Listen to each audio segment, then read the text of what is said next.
Un nouveau document retrouvé dans le grenier d'une ferme dans l'Orne. Il s'agit d'une carte de la Haute-Vienne datant de 1940. Plusieurs villages y sont soulignés en rouge. Elle a pu appartenir à un soldat de la Das Reich. Un livret militaire y était joint. Pour en parler, nous recevons l'historien Pascal Plat. Une découverte historique selon nos confrères du journal L'Orne combattante. Cette semaine, dans le grenier d'une ferme dans l'Orne, une carte de la Haute-Vienne datée de 1940 a été trouvée. Elle était accompagnée par un livret militaire de la division SS Das Reich.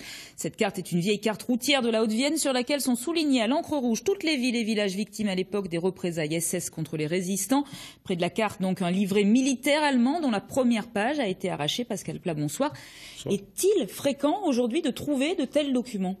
Alors fréquent non, mais ça arrive très régulièrement. On a des exemples en France, en Italie, en Allemagne, partout ces dernières années, de documents qui réémergent, qui ont souvent disparu au moment de la guerre ou dans l'immédiate après-guerre, et qui, un demi-siècle plus tard, ressortent. Oui, ça arrive. Comment peut-on vérifier l'authenticité de cette carte ? Il faut une expertise. Il faut une expertise d'historiens, de gens de spécialistes aussi du papier, de l'archive en général, mais avec une expertise, elle peut se révéler très intéressante.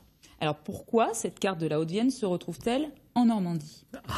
Ça, il y a plusieurs hypothèses. Enfin, on ne connaît pas très bien l'histoire de cette découverte, mais cela peut être un cantonnement de troupes.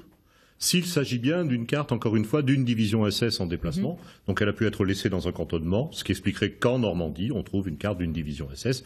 S'il s'agit d'autre chose, ça peut être quantité d'hypothèses. Il faut à la fois revenir sur la découverte, les modalités de la découverte et refaire l'histoire de l'objet lui-même pour qu'on arrive à en tirer quelque chose. Alors si cette carte est authentique, ainsi que le livret militaire qui l'accompagne, dont la première page a été arrachée, est-ce que ça va vous donner des informations pour mieux comprendre l'histoire finalement ? Oui, l'histoire se comprend à partir d'hypothèses bâties au départ et de documents qui viennent la corroborer ou non. Plus il y a de documents et plus on peut les croiser, effectivement, et plus l'on avance. Cette carte peut éventuellement, je dis bien éventuellement, constituer un maillon qui manquait dans un dossier plus général, quoi qu'on sache aujourd'hui beaucoup de choses sur le déplacement de ces divisions.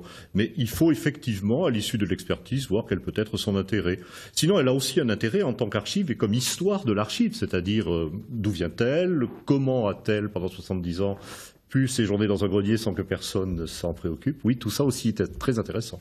Merci beaucoup Pascal Plat. On essaiera de la faire venir pour que vous puissiez l'étudier ici.